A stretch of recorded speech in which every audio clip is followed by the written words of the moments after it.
Hola, yo soy Ariel. Y yo Joaquín. De Habitánica, y estamos acá para ayudarles a cuidar sus plantas. En este caso en especial vamos a ver la monstera dubia. Esta es de la familia de las aráceas, o sea, todo lo que son como los filodendros, las monsteras, es del género de las monsteras y la especie es dubia. Entonces, a diferencia de lo que generalmente vemos en el género de las monsteras, la dubia esta no presenta fenestraciones, que son los huequitos.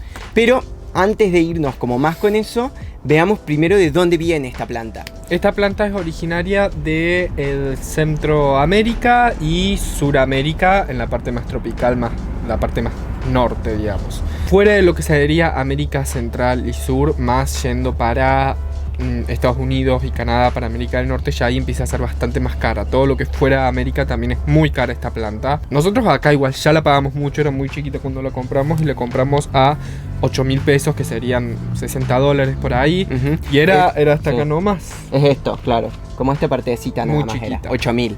Es una planta cara y para lo que es fuera de América, Europa, Asia, es una planta que vale $120 y más también. Antes que nada, les queremos decir que si les gusta el video, denle me gusta, suscríbanse, que a nosotros nos sirve un montón, aparte para que se enteren cuando subimos videitos nuevos. Sí, además este sábado 28 de mayo vamos a estar dando un taller sobre reproducción de plantas. Les vamos a enseñar como 9 técnicas diferentes de reproducción de plantas.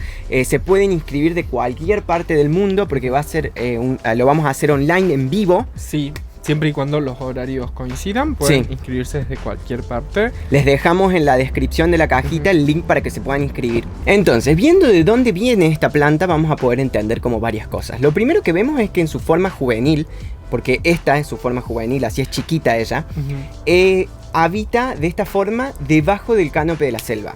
O sea que tiene todos los árboles gigantes que le tapan, que le dan sombra a esta planta, lo que nos indica que en esta forma juvenil no va a tolerar el sol directo. Los rayos del sol directo la van a quemar. Es un poco igual que las otras monsteras también, porque de hecho, si bien nosotros estamos hablando de que en la forma juvenil no tiene fenestraciones, cuando se hace adulta sí. Y un poco también pasa, por ejemplo, con la monstera deliciosa, que en su forma bien juvenil no tiene huecos, y después a medida que va creciendo se van haciendo los huecos. Pasa que esta tarda más todavía en hacer los huequitos estos, que se llaman fenestraciones. Cuando llega a su tamaño adulto y llega hasta la copa de los árboles, ahí empieza a tirar sus fenestraciones y aparte también ahí empieza a tolerar los rayos solares, empieza a estar expuesta al sol. Muchas veces en los lugares que son tropicales o que llueve mucho, vemos por ahí que hay plantas que teóricamente son de interior y que no les puede dar el sol, que están expuestas al sol. Pero eso también tiene que ver con una humedad muy alta, con que llueva mucho, entonces las plantas es diferente que si la vamos a tener acá en Córdoba, que es súper seca una planta al rayo del sol. No, la va a acabar matando.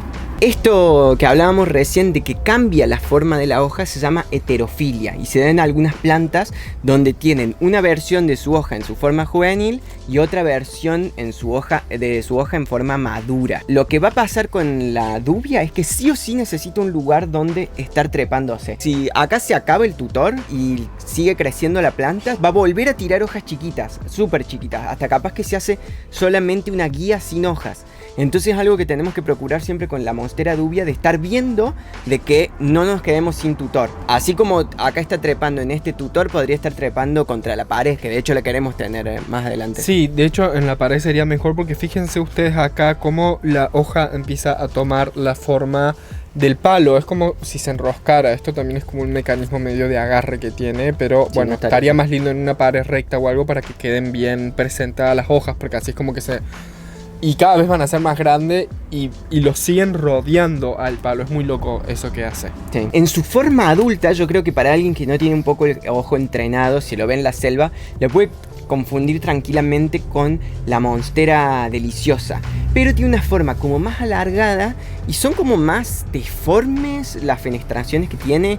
Es como que los huecos no son como los de las monsteras tan redonditos, son como más deformes. A medida que se va a ir haciendo más grande, va a ir perdiendo como este estilo de variegado que también es muy atractivo. Hay muchas personas que les gusta también tenerla así como chica, porque tiene esto que es muy lindo. Entonces, vamos con el tema de los cuidados generales así. Cuando hablamos de la luz, ya vimos que no tiene que tener luz directa del sol. Sí, buena cantidad de luz, en todo caso les va a indicar la misma planta. Si no tiene las hojitas tan juntas y las empieza a tener más separadas, eso es porque no está teniendo como buena cantidad de luz. La pueden llegar hacia un lugar con más luz. Después, por el tema del sustrato. El sustrato va a ser siempre bueno que le pongamos estas cortecitas. Todas las plantas que son trepadoras está buenísimo ponerles el munchi porque sienten como que se están agarrando de la corteza de un árbol. Un sustrato que sea bien aireado, porque es muy necesario que esta planta filtre bien. Recordemos que es una planta que es trepadora, que sube por los árboles, o sea que no necesitamos que en nuestro sustrato tenga una gran retención de humedad, sino más bien que el agua como entre salga, moje la tierra y que después esa tierra pueda secarse hasta que nosotros la volvamos a regar. Es bastante sencillo el tema del riego porque es como la monstera, nos podemos olvidar de regarla. Es bueno que dejemos que el sustrato se seque antes de volver a regarla. Sí, en el caso particular de esta, lo que yo hago sí es pulverizar mucho más seguido el tronco.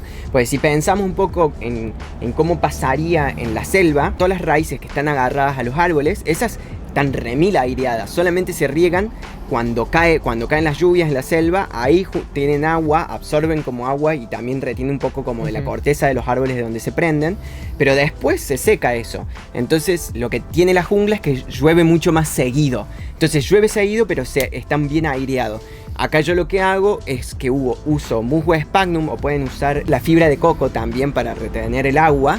Y sí pulverizo esto más seguido porque acá en mi invernadero no llueve tan seguido como la selva. Donde no riego mucho es la maceta, porque medio con lo que mojo de acá asumo que cae y listo, y mantiene su humedad. Para armar un sustrato con esto es bueno que usemos una buena parte de arena. Esto va a ayudar para que filtre muy bien y la arena no retiene humedad, que eso está buenísimo. Nosotros también le pusimos acá, bueno, las cortecitas, que la cortecita, aparte de ayudarle a la aireación, también va a ayudar al filtrado y también va a ayudar a la retención de humedad porque la corteza retiene humedad. También usamos vermiculita, que es algo que nos gusta mucho porque airea mucho y retiene mucho la humedad. Eso está bueno. Tierra común le tienen que poner, también está bueno. Y también está bueno que le pongan una parte de humus de lombriz. Eso es muy importante porque es con lo que va a comer después la planta. Ok, sí. Entonces ahí tenemos lo que es la luz, el riego, el sustrato. Por ahí un poco el tema de los fertilizantes, para hablar de cómo fertilizamos esta planta. En particular esta planta, a mí lo que me pasa es que yo quiero que se haga grande. Estamos buscando de que se haga una planta grande. Entonces le estoy dando masa con el fertilizante. Tengo el fertilizante de disolución. Pará, boludo, lo vas a coso. Me muero si se rompe ahora. No, boludo, basta. Entonces con el fertilizante lo que hago es ponerle el de disolución lenta en la maceta. Y además fertilizo en la época de verano. Ahora no lo estoy haciendo, pero en verano, cuando pulverizo esto todas las semanas, le fertilizo con fertilizantes más bajitos, no como estos que son tan fuertes, porque lo que estoy buscando es darle masa. No sé si se los recomiendo a ustedes, pero yo lo que quiero es que en el menor tiempo posible esta planta me crezca lo más que se pueda, y por eso le estoy dando a full con esto. Es súper fácil de propagar esta planta. De hecho, lo que vamos a tratar de experimentar es cortarla en varios lados, dejarla acá en el mismo musgo y ver cómo empiezan a tirar los brotecitos nuevos. En las partes que ya tiraron raíces para adentro, que ya tienen raíces en el sphagnum, porque si lo cortamos en algún lado donde esa raíz aérea no está agarrada, claro, esa parte se va a morir. Así que vamos a intentar hacerlo en todos los lugares en donde veamos que haya. Lo vamos a cortar. Vamos a cortar y vamos a ver qué pasa. Pueden seguirnos en Instagram, estamos como Avitánica en Instagram, porque ahí seguramente vamos a estar compartiendo bien cómo es todo esto. Y en algún momento vamos a poner un hijito acá atrás en la pared para que vean también ustedes acá mismo, mientras hacemos los videos, cómo va creciendo eso. Ah, bueno, y a diferencia de las otras monsteras por ahí, qué sé yo, la monstera Danzoni lo que tiene es que muchas veces el problema mayor que tienen ustedes con la Danzoni es que se les amarillean las hojas.